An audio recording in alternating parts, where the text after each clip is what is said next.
नमस्कार शेतकरी मित्रांनो, कांदा उत्पादक शेतकरी बांधवांसाठी आताच्या क्षणाची सर्वात महत्त्वाची आणि मोठी बातमी. कांदा संदर्भातील कांद्याच्या भावात वाढ होणार तर कधी होणार, किती होणार, कशामुळे होणार, काय महत्त्वाचे कारण, सविस्तर थोडक्यात संपूर्ण अपडेट बातमी आपण एवढीच्या माध्यमातून जाणून घेण्याचा प्रयत्न आहोत.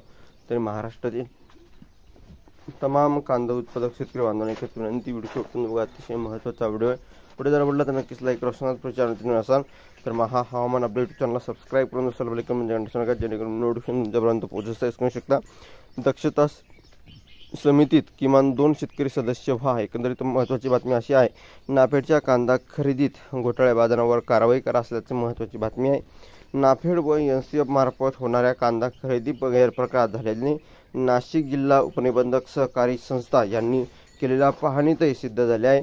सर्व खरेदी केल्याची केंद्राची तातडीने तपासणी करून दोषीवर कारवाई करावी अशी मागणी स्वतंत्र भारत पक्षाचे राष्ट्रीय अध्यक्ष अनिल घनवट यांनी मुख्यमंत्र्यांकडे केली आहे. नाफेड व NCF मार्फत होणाऱ्या कांदा खरेदीत गैरप्रकार होत असल्याने राज्य सरकारने 18 जुलै रोजी शासन निर्णय काढून दक्षता समिती नेमल्या होत्या. या दक्षता समित्यांनी प्रत्येक सोमवारी अहवाल सादर करायचा आहे आणि मात्र दक्षता समितीने केलेले वेळोवेळी अहवाल न केल्यामुळे जिल्हा उपनिबंधक फैयाज मुलानी यांनी 23 जुलै रोजी पथकासह अनेक सिन्नर तालुक्यातील पाहणी केली असता गंभीर बाबी समोर आल्या आहे. खरेदी केलेला कांदा FFQ दर्जाचा नसून खरेदी प्रक्रियेत प्रचंड अनियमितता आहे.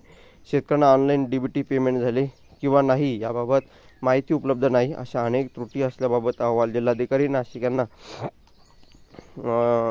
24 जुलै रोजी देण्यात आलेले आहे.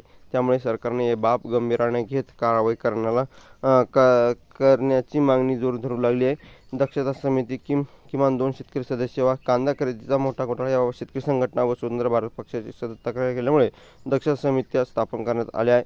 मात्र त्यात एकही शेतकरी प्रतिनिधी नाही. धन्यवाद.